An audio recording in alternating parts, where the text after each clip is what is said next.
3 देखिए क्या कर रहा है, एक लड़की पश्चिम दिशा में 4 किलोमीटर चलती है, उसके पश्चात वह उत्तर दिशा में 30 डिग्री पश्चिम की दिशा में 3 किलोमीटर चलती है और रुक जाती है। और क्या कह रहा है कि प्रस्थान के प्रारंभ बिंदु से लड़की का विस्थापन ज्ञात कीजिए। थोड़ा चलिए इसको अब हम लोग समझ लेते हैं। यहाँ पर हम लोग दिशाओं को दर्शा देते हैं, ठीक रहेगा।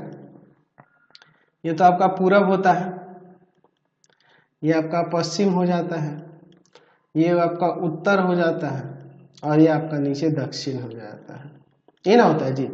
तो लड़की 4 किलोमीटर, मान लो यहाँ प्रारंभिक स्थान इसका ये है, वो ले लेते हैं। यहाँ से यह 4 किलोमीटर पश्चिम की तरफ चलती है, इधर मान लो यहाँ पे पहुंची, तो दिशा निर्धारित है और मैग्नीट्यूड भी निर्धारित है, तो ये भी आपका एक वेक्टर होगा। चलिए यहाँ बिंदु ए ले लेते हैं। फिर इसके बाद क्या कह रहा है कि उसके पश्चात वह उत्तर से 30 डिग्री पश्चिम दिशा में, ये रहा उत्तर से 30 डिग्री पश्चिम, तो 30 डिग्री पश्चिम लगभग इस तरह से ऐसे ले लेंगे, उत्तर से 30 डिग्री पश्चिम। तो यहाँ पर कुछ इस प्रकार से हमें लेना होगा। ये मैं एंगल दिखाने के लिए ऐसा बना रहा हूँ, ये डॉटेड में कर दे रहा हूँ, ठीक है। तो देख लीजिए, उत्तर से 30 डिग्री पश्चिम यहाँ पे हम लोग लेते हैं, ठीक है। तो यहाँ ये कितना किलोमीटर चलती है, 3 किलोमीटर चलती है। तो ये दिशा भी है और परिमाण भी है यहाँ पर, तो ये भी आपका एक वेक्टर होगा। तो ये प्रारंभिक बिंदु था, ये फाइनल बिंदु है, तो इन दोनों के बीच की दूरी ही ना आपकी न्यूनतम दूरी ही ना आपका विस्थापन होगी। तो हमें वेक्टर ओ भी ज्ञात करना होगा, क्या होगा, ठीक है। तो हम लोग मान लेते हैं कि माना लड़की प्रारंभिक बिंदु ओ से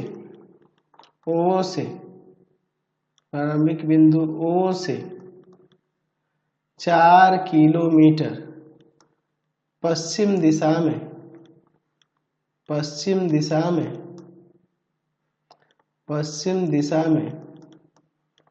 चलती है। फिर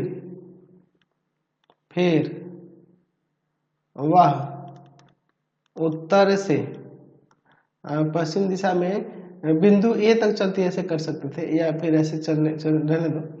फिर वह उत्तर से 30 डिग्री पश्चिम की दिशा में 3 किलोमीटर चलती है, तथा अंत में वह बिंदु बी पर पहुंचती है, ठीक है। चलिए, तो यही हमें वेक्टर ओ भी निकालना था। अच्छा, वेक्टर ओ ए की मान करें तो ये एक्स अक्ष पे इस तरह से है, तो हम लोग यहाँ पर इसे चाहें तो क्या लिख सकते हैं, वेक्टर ओ ए की अगर हम लोग बात करें तो वेक्टर ओ ए आपका क्या हो जाएगा, यहाँ से वेक्टर ओ ए हो जाएगा, ये निगेटिव की तरफ है, तो माइनस का 4i कैप हो जाएगा। अच्छा, वेक्टर ए बी की बात करेंगे तो ए बी के लिए देखो, ये वाला हम लोग देखेंगे कि एक्स अक्ष के साथ ये कितना कोण बना रहा है, तो 60 डिग्री का कोण बनेगा, और एक्स अक्ष पे है तो यहाँ पर हो जाएगा cos 60, और फिर ए बी का मैग्नीट्यूड, और यहाँ आई कैप, ठीक है, वेक्टर ए बी का मैग्नीट्यूड। चलिए, अब उसके बाद मैग्नीट्यूड 3 यूनिट लेंगे, और plus sign 60 vector A B का मैग्नीट्यूड, और फिर आपका जे कैप।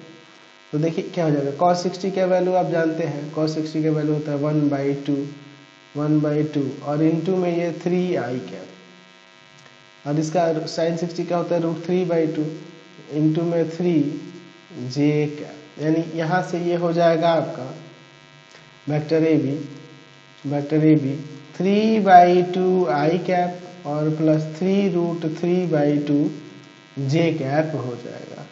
तो हम लोग त्रिभुज के संयोग वाले नियम से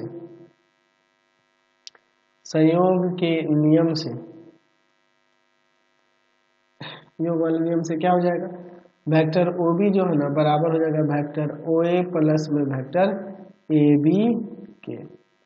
चलिए तो देखिए क्या हो जाएगा, ये आपका माइनस का 4i कैप और प्लस ये वेक्टर ए बी क्या है 3/2i कैप प्लस का 3√3/2j कैप। ऐसे हम लेते हैं 2 माइनस का 8i कैप प्लस का 3j कैप और प्लस 3√3/2j कैप, ये आई कैप है। चलिए तो यहाँ पे क्या आ जाएगा माइनस का 5/2i कैप और प्लस का 3√3/2j कैप। यही आपका क्या हो जाएगा, लड़की का विस्थापन हो जाएगा।